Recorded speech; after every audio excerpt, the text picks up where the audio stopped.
Hello and welcome to the United Community Channel. This is your match preview for Manchester United versus Spurs in the Premier League.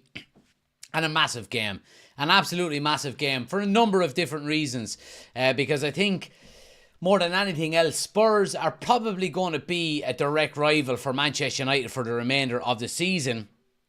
But getting back to a more, I suppose, personal standpoint for Manchester United, we've been saying this for weeks and weeks now, haven't we? That Manchester United, and months nearly, that Manchester United need to start putting a run of results together. So we're going to talk about Manchester United. We're going to talk about potentially players returning. We've heard from Erik ten Hag today that Casemiro, Martinez, Luke Shaw, Ahmad, Eriksson are all available for selection on Sunday. So we're going to talk about potentially whether they will or whether they should start. I'm going to give my predicted 11. I'm going to give my score predictions as well. And we'll get into a small bit as well about transfer news. Jadon Sancho and everyone around him has had an awful lot to say about Manchester United in the last maybe 24 hours or so. So we'll get into that as well. Appreciate everybody watching. Please smash a like on the video if you're new. Do hit subscribe as well, and as always, get your comments into the comment section below. Interactive as always. Like to get through as many of your comments as possible, and we'll go through it as always. But look, we're going to talk first and foremost. It is a match review, a match preview. So we're going to talk about Manchester United versus Spurs, and I mean, you know, this is going to be a difficult game for Manchester United. There's no two ways about it. We played Spurs already this season. Of course, this is our second time playing against them. And you could say we were unlucky not to beat them last time out. However, chances not taken more than anything else against Spurs in the last, the last time we played them.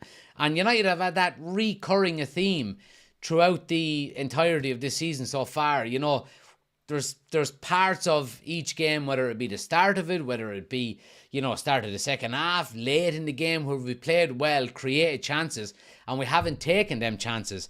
And an awful lot of the time has come back to actually bite us in the arse.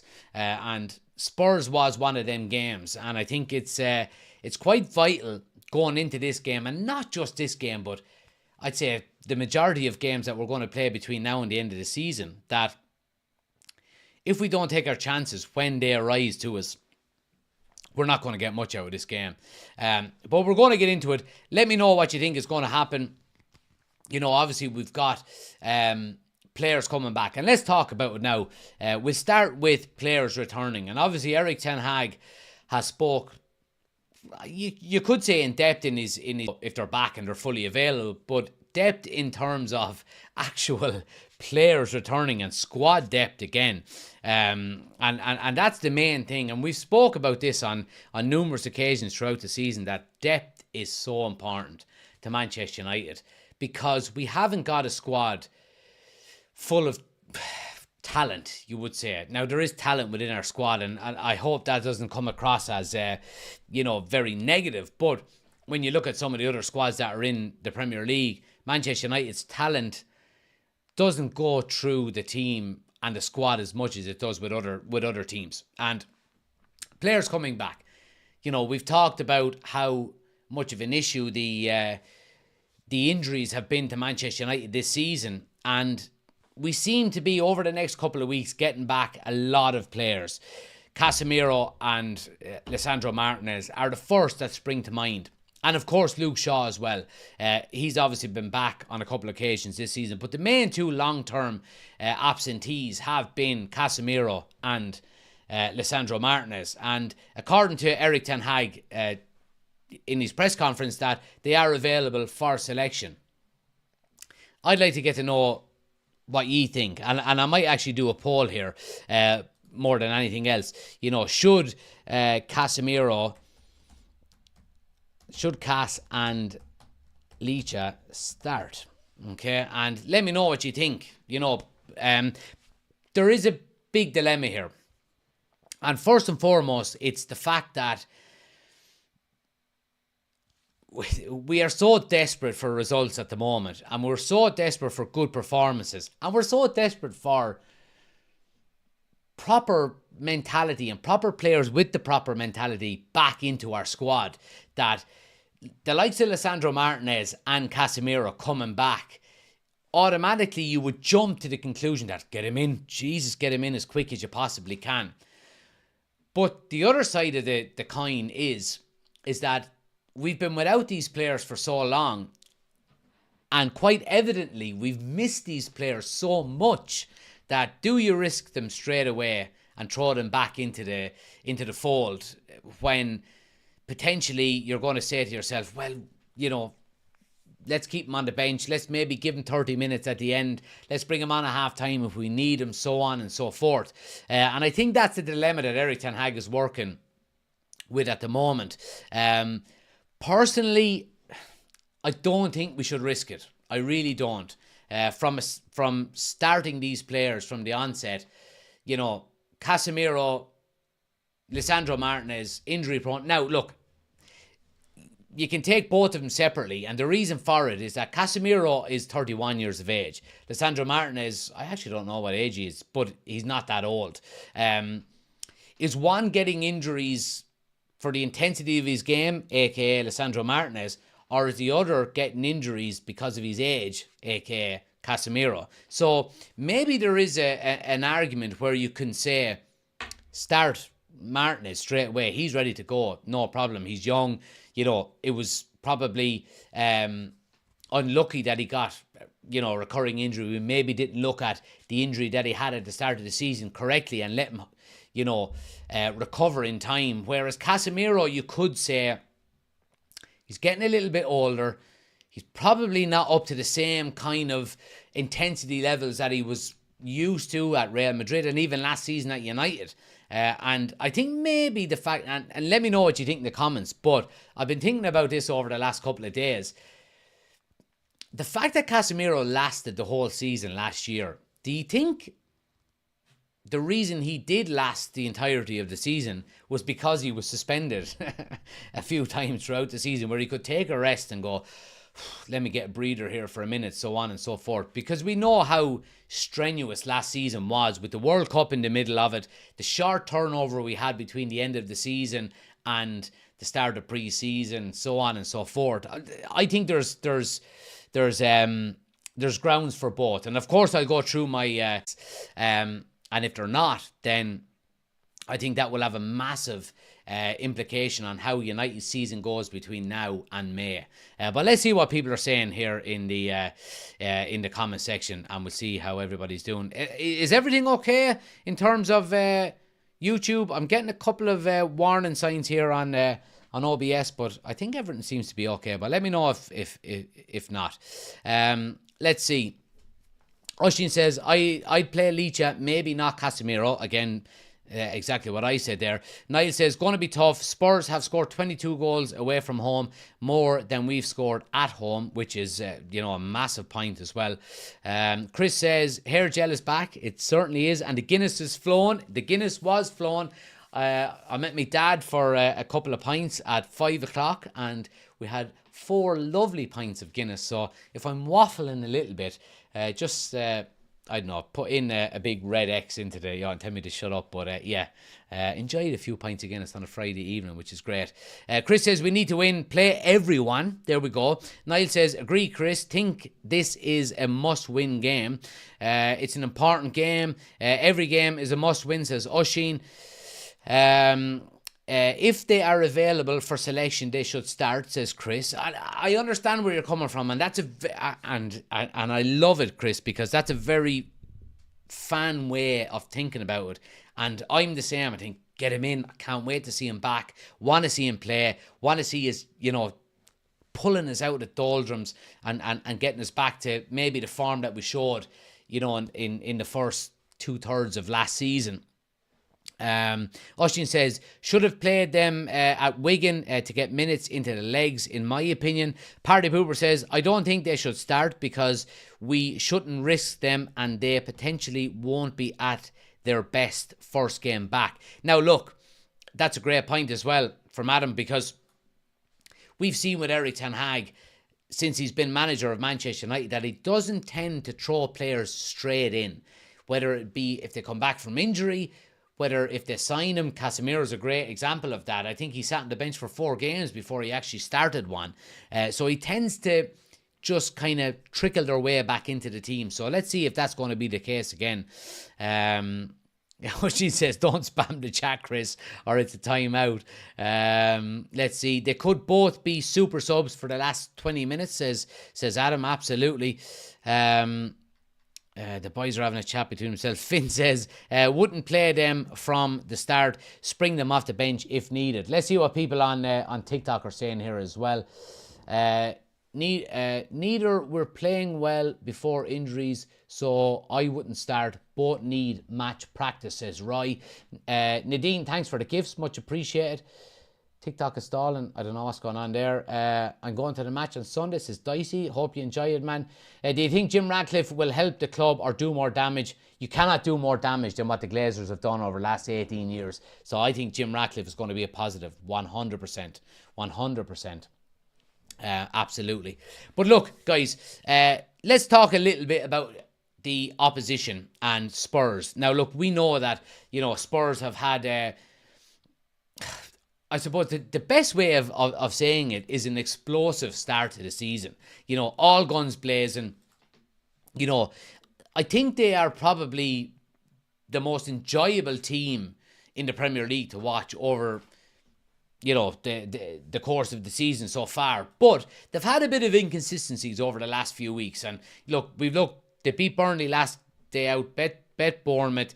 Brighton beat them 4-2 away from home then as well. And obviously we do know that, they have got injuries at the moment as well. And I think is Son missing for the weekend? Someone can correct me if he's not. I don't know if he is, but someone mentioned to me that Son could potentially be missing. I'm not 100% sure if that's right. I'm trying to find it here real quick. Obviously, I've got 4 pints of Guinness in me, so it's not something that I'm privy to. But regardless of the, I suppose, starting lineup that Spurs can... There we go. Niall says Asian Cup, so he is gone. Huge positive for Manchester United. However, we do know that Spurs... throughout the entirety of this season, regardless of the personnel that they have and the starting lineup and even the opposition that they're playing, they go all guns blazing. They really do go all guns blazing. And I think that is testament to Ange Postecoglou, because boring Spurs is the mantra that has been thrown out at them, over the last, you could say a few years, you could say a few decades, but we're really going to have our work cut out for us against Spurs. I really do think we are. And again, if we could go into this game with any bit of consistency, you could really say whether United could get something out of this game or not. But it's been the common theme throughout the season for United, and the lack of consistency that we've had.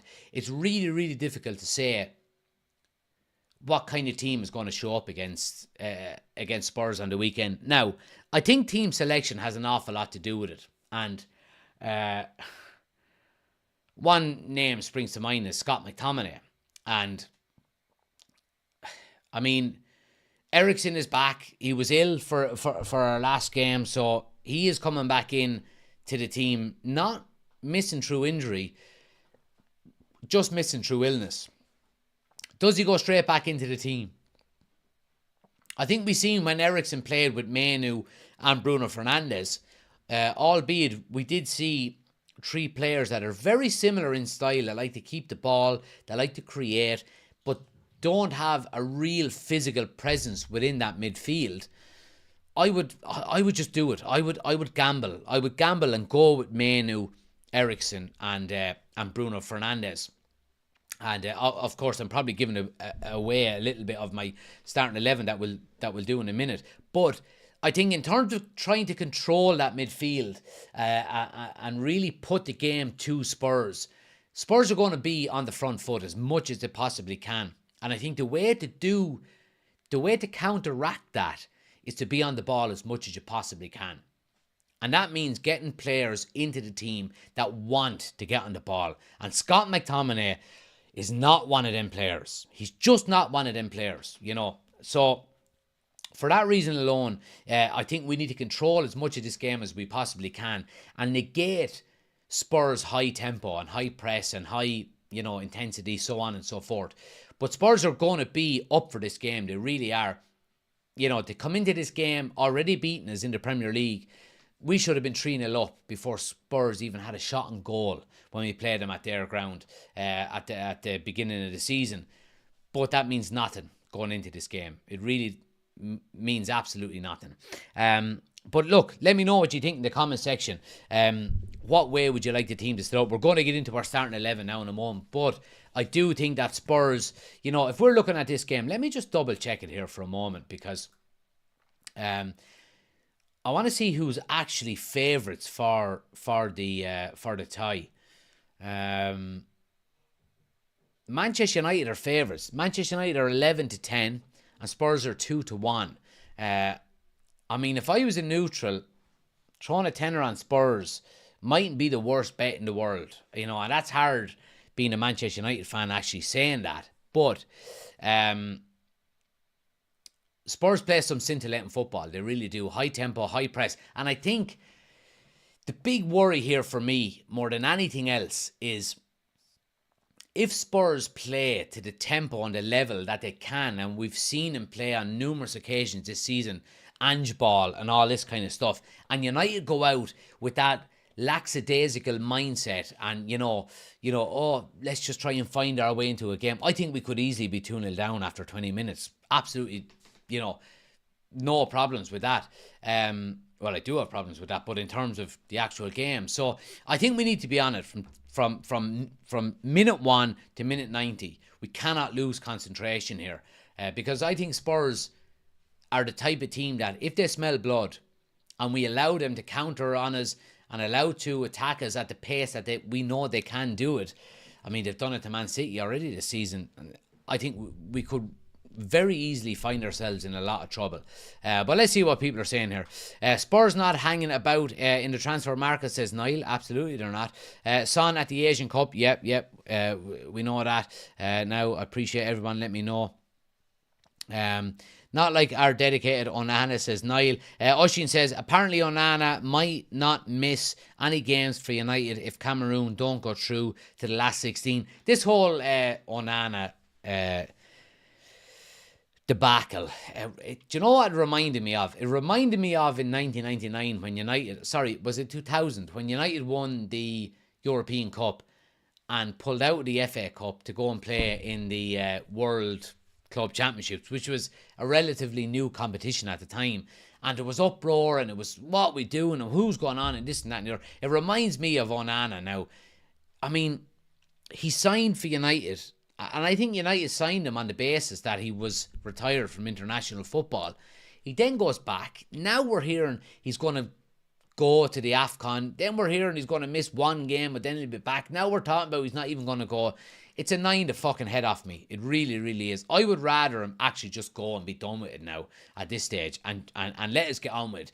Get Binder in, give him his fucking game time, and if he does well, brilliant. Onana, you have to fight your way back into the team when you come back. And if he doesn't, then going, thank God, Onana, you're back. But it's just a bit of a shit show, if you ask me.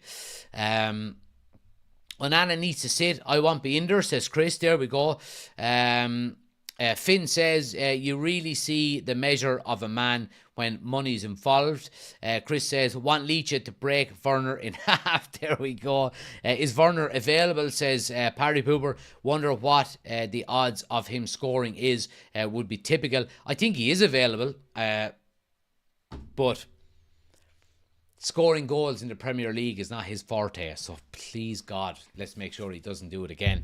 But anyway, guys, look, let's jump in and we'll talk about my predicted 11. And this is the 11 that I think probably will start, and we'll put it up on the screen. But let me know what you think as we're going through it, and get your predicted 11s in on the screen as well.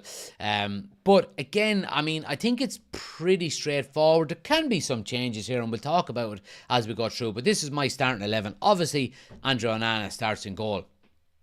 Oh shit. Sorry, the left back is wrong. Apologies. Let me change that for a second. I have Cambuala playing at left back, but that's obviously not going to be the case. Dalot, there we go. So back four, I think it's going to be Wan-Bissaka at right back, Dalot at left back. We do know Luke Shaw is available for selection. I would love if Shaw is 100% fully fit, ready to go. He's not like a Casemiro and Lisandro Martinez that have missed a high velocity of games. You know, he hasn't missed as much. So I would like to see Luke Shaw come back in and start at left back. Whether he will, I'm not 100% sure. Centre backs then, Varane, Johnny Evans. I think that's pretty much the easiest way to pick it at the moment. Obviously, I would love to see Lisandro Martinez come back in and go straight back into that left back spot or left centre back spot alongside Varane. That would be the ideal scenario. Whether it happens or not, I'm not 100% sure. Three in midfield then, Kobe Mainoo. I don't think there is an easier choice as a first as a starter than Kobe Mainoo. He's been our best player every single game basically that he's played, and I think he is the future. There is some arguments where you can say you shouldn't play him every game. You know, he's young. He needs to be kind of, you know, breaded into the team slowly. And I agree with all of that. I absolutely do agree with all of that. But when you're going into a game against Spurs and you're looking at the league table and, you know, Spurs are in 5th and we're in 8th. And if we win, we will still be 5 points off of Spurs. I think it's a game where you have to play the likes of Kobe Mainoo. Other two then, obviously, I mentioned already, Eriksen. I think Bruno Fernandes, of course, is a 100% starter. I don't see why he wouldn't be. And I think Eriksen coming back in there, like I said, I am not going to be surprised. And this doesn't mean that I'm on board with this, but I would not be surprised if Scott McTominay plays ahead of Christian Eriksen. I really wouldn't. I think Ten Hag likes to have that little bit of physicality within that midfield. I've said it on multiple occasions now. I don't think he offers us anything bar the odd goal like Brentford, for example, so on and so forth. I want to see Eriksen in there. I want to see him in there with Mainoo and with Bruno Fernandes, where you've got 3 players in the midfield. Whatever about the physicality, 3 players that will try and control the game to the best of their ability and that are all able to actually create going forward as well. So that's what I want to see. And then the forward line, obviously Garnacho on the right-hand side had a really, really good game last day out. And I think is probably going to start making that right side his own if Rashford is playing on the left. Now, I've got Rashford in as number 10 on the left because I think he is going to play on the left. I think it's a foregone conclusion, because what are the options other than that? The only real other option is to play Anthony on the right, which we know Ten Hag is likely to do, and that means Garnacho would go over onto the... I think Garnacho is a cert, regardless of what way we set up the front three. I think the only real kind of change is that if Anthony plays or not. If Anthony plays, we know he doesn't play on the left, so he is going to go in on the right, and that probably means Garnacho is going to take Rashford's spot on the left. But I think this is probably the more viable option. And then, of course, Rasmus Højlund through the middle. It would have been great to see him get some game time, or sorry, not game time. It would have been great to see him get some goals in the FA Cup against Wigan the other night, but it didn't happen. But I think just get him in there. Keep giving him game time, and he'll get some goals. And I think that's probably going to be the case going forward. Let's see what people are saying in the chat here. And see what people think. Oshin says, front three kind of picks itself these days, doesn't it? Rashford needs to find some form and consistency from somewhere. I agree with you 100%. And I think he is probably the most likely to lose his position out of that front three, you know, because Rasmus Højlund, you know, is our striker, and he is the only really one we have up there besides Martial, who, you know, we know United are trying to get out the door. Outside of that, you know, Garnacho is set up on that right-hand side, and if it's not the right-hand side, then he's going to go in on the left, because we know that's his favourite position. But if I was Marcus Rashford at the moment, I'd be a little bit embarrassed, you know, on the back of what I'd done last season, and looking at what Garnacho is doing on the right-hand side, and Garnacho technically is playing out of position. If I was Marcus Rashford, I'd be going, I need to pull my socks up here. I need to get things done. But again, that's another question for another day. Chris gives his starting 11. He goes Binder, Dalot, Licha, Varane, Aaron Wan-Bissaka, Casemiro, Menu, Bruno, Rashford, Højlund, Garnacho. So he's bringing Binder in instead of Onana, and then he's bringing Casemiro and Lisandro Martinez straight back into the team. Listen, if them three people that you've mentioned there, Chris, obviously they're different to what I've said, if they are starting on Sunday, I'm going to be a happy man. I really am. But I think Ten Hag, the way he is, I don't know if that's going to be the case. But anyway, who's number 73? Yeah, that was Kambwala. Sorry, I had him in the team. He might have the wrong number as well, but they were the squad numbers when I was doing all of the animations at the start of the season. They were the squad. Sorry, it was actually before pre-season, so they were the squad numbers that they had at the time. Oshin says, I hate to say it, but I think he'll favour Max Sauce. I think so too. I think so too, and that's the big concern. Oshin also says, if Erik Ten Hag wants physicality, why would he play Max Sauce? Seen more strength in a wet paper towel. Well, there we go. And Finn says, Eriksen is more impactful off the bench these days, not a 90-minute man anymore.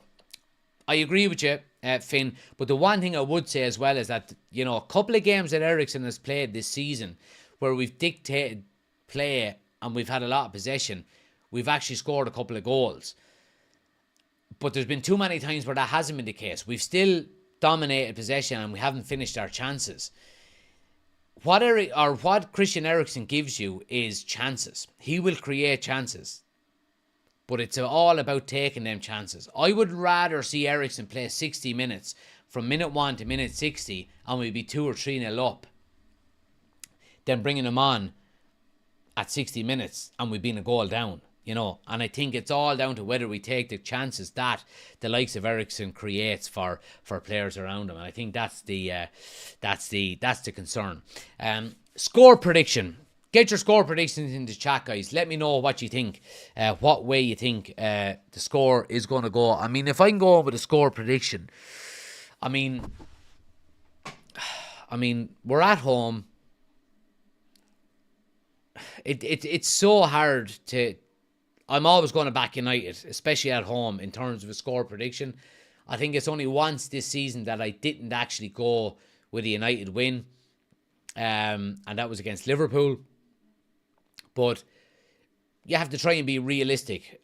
I think United, if the right team is picked, I think we can win this game. I really do. And again, it all comes down to what type of team shows up on the day, and a lot of that has to do with the starting 11. You know, if Casemiro and Martinez are in that team, you know straight away the mentality going out onto the pitch is going to be right. You know, you're not going to get, you know, lads shivering away and so on. And if it is the case, then you're going to get the likes of Martinez eating the bollocks out of a lad, or Casemiro, so on and so forth.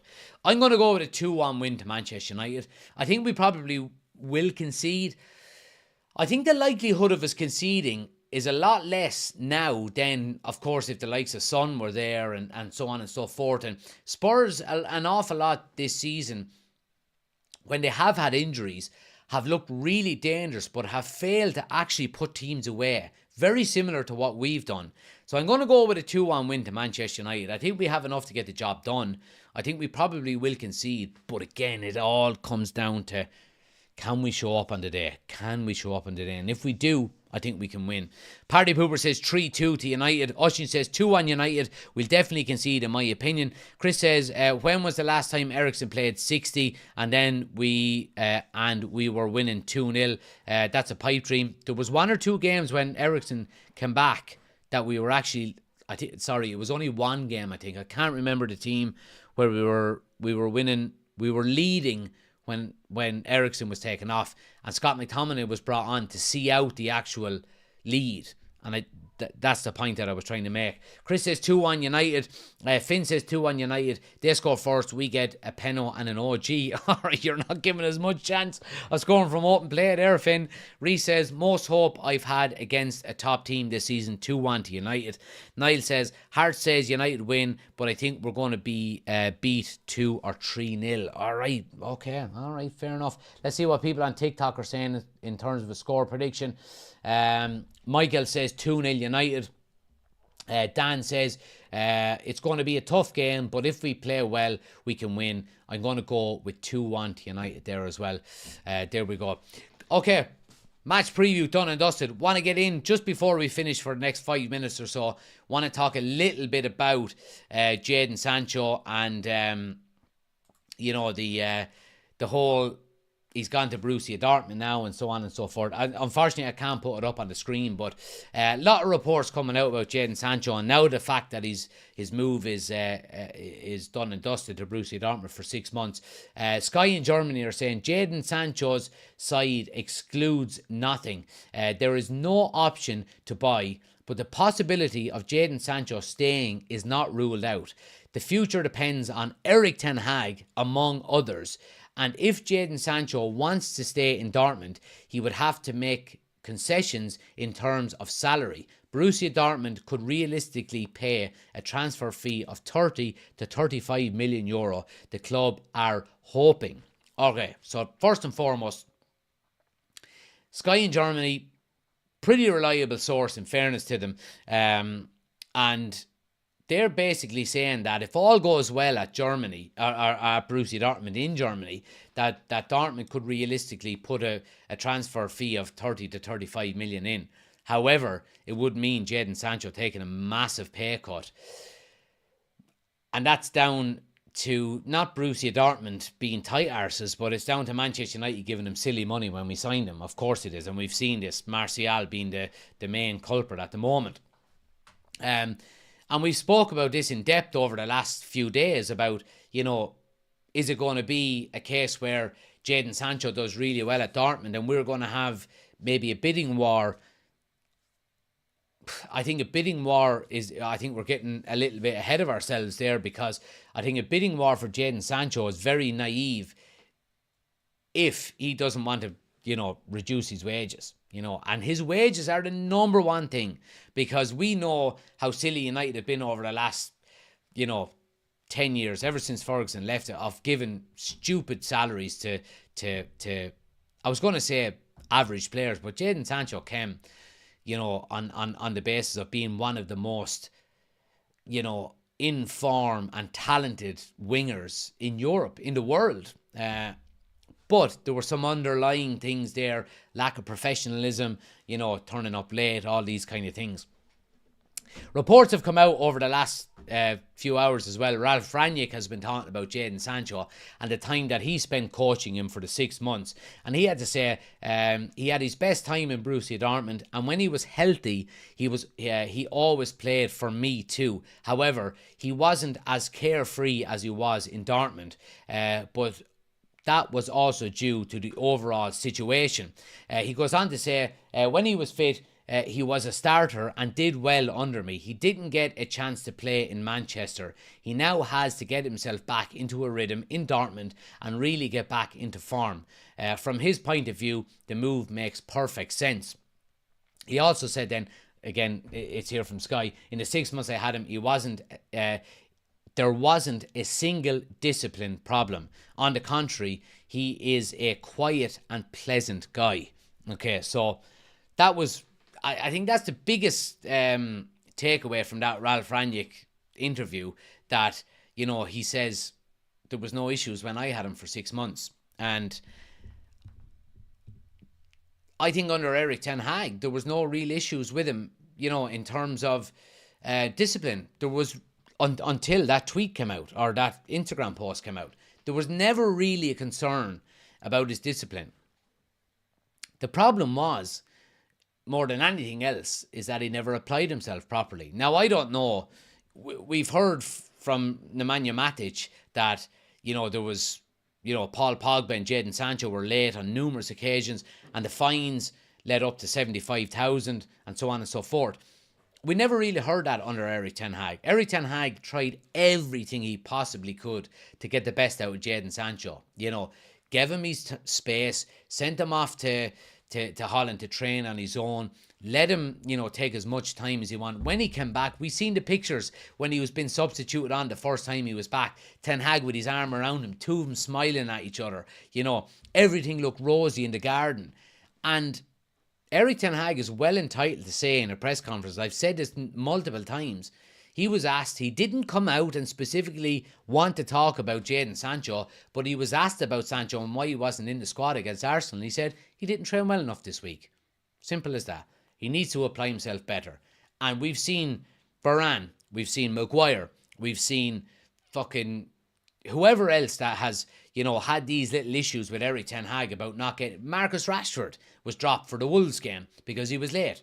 What did he do? He came on, put his head down, scored a goal, back into the team.